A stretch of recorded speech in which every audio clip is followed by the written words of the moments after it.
क्या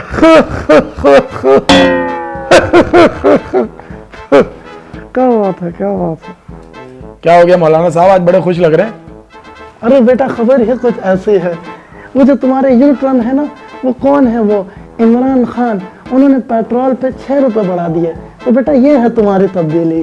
देखिए मौलाना साहब, हंसी मजाक एक तरफ है, लेकिन इमरान खान के बारे में कुछ नहीं बोलेगा। इमरान खान मेरी जान। 73 के आयन के मुताबिक ये गिल्ली डंडा खेलने वाले अब मुल्क चलाएंगे। अबे भाई, गिल्ली डंडा नहीं होता वो मौलाना साहब, अपनी नॉलेज में इजाफा करने की जरूरत है आपको। क्रिकेट होता है क्रिकेट। तब्दीली आएगी, देख लेगा, और जरूर आएगी। बेटा ये तब्दीली है, कोई पॉटी नहीं है जो जोर लगाएंगे और आ जाएगी। मौलाना साहब कैसी गलाजत वाली बात कर रहे हैं आप। यार एक काम क्यों नहीं करते आप? क्या बेटा बोलो। अपना मुंह डिलीट करवा लेंगे। वैसे तब्दीली तो आई है, मुल्क में भी आ रही है और आपके बिहेवियर में भी आ रही है। हाँ वैसे तब्दीली तो आई है। खान साहब के जलसे जुलूस में बाजे भी होती हैं, बाजियां भी होती हैं, और ये जो बाजियां स्टेप करती हैं ना गाने पे, उसमें बिल्कुल मजा नहीं होता।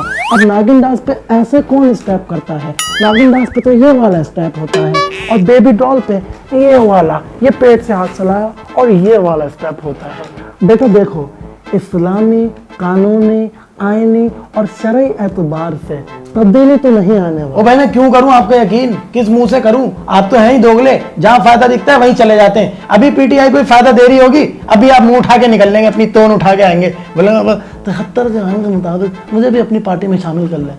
कोई बात नहीं, आप मेरी बात पे यकीन मत करो, लेकिन आपको टीवी पे तो है ना यकीन, है ना? तो फिर एक काम करो, टीवी खोल लो और देख लो। तो अभी देख लेते हैं, देख लेगा। कोई इन्वेस्टमेंट की बात कर रहे होंगे इमरान खान साहब।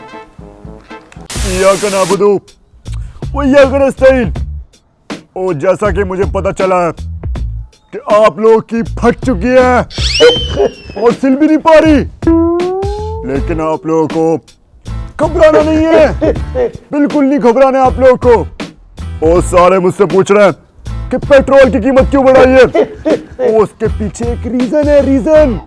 और मैंने पेट्रोल की कीमत इसलिए बढ़ाई है ताकि गरीब पेट्रोल से आग लगा के खुद को मारे नहीं। और ये होता है लीडर। और जैसे कि आप सबको पता है कि मैंने अभी तेल निकाला है, तो अब आप लोगों को घबराने की बिल्कुल जरूरत नहीं है। तो आप लोग की जितनी तकालीफ और दर्द है वो सब तेल की वजह से खत्म हो जाएंगे। और मैंने जो मोबाइल फोन पे टैक्स लगाया है, और उसके पीछे भी एक वजह है। और मेरे कौम के नौजवान बच्चे बच्चियां रात भर कॉल पे लगे रहते हैं। मेरे बाबू ने थाना थाया और पोटी की, और मैं नौजवानों का फ्यूचर ब्राइट करना चाह रहा हूँ और उनको पोटी और थाने से निकालकर आगे बढ़ाना चाहता हूँ। तो इसलिए आप लोग को घबराना नहीं है, बिल्कुल नहीं घबराना है आप लोग को। और अगर खुदा न खास्ता कभी घबराहट का शिकार हो जाए तो मेरा 92 का वर्ल्ड कप देख लीजिएगा, वो सारी घबराहट दूर हो जाएगी।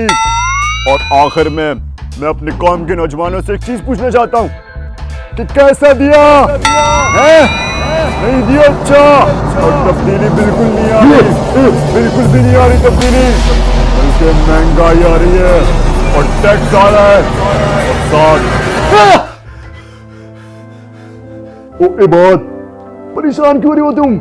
खान साहब, आपने हमारे साथ अच्छा नहीं किया। खान साहब, कहाँ है वो कस्में, कहाँ है वो वादे, कहाँ है नया पाकिस्तान? आपका तो गाना भी है ना, जब आएगा इमरान तो बनेगा नया पाकिस्तान। कहाँ है वो नया पाकिस्तान? ओ देखो ये बात, तुम्हें घबराना नहीं है, बिल्कुल नहीं घबराना है तुम्हें। और लोग तुम्हें भड़काएंगे, लेकिन तुम्हें उनकी बातों में बिल्कुल नहीं आना है। और हमारी हुकूमत को टाइम कितना हुआ है? वो सिर्फ 9 महीने हुए हैं। और 9 महीने में होता क्या है? खान साहब, होने को ना बहुत कुछ हो जाता है। खान साहब, पूरी यूथ ने आपको वोट दिया। खान साहब, दिल ने दुखाया। परेशान नहीं हो बेटा, बोलो तब्दीली आ नहीं रही। और आप लोग कमेंट करके बताएं कि मेरे जरिए से तब्दीली आएगी या नहीं आएगी। और फन फिल्म को सब्सक्राइब करें और बेल आइकन प्रेस करें। और बेटा तुम बिल्कुल नहीं घबराओ, मैं हूं ना।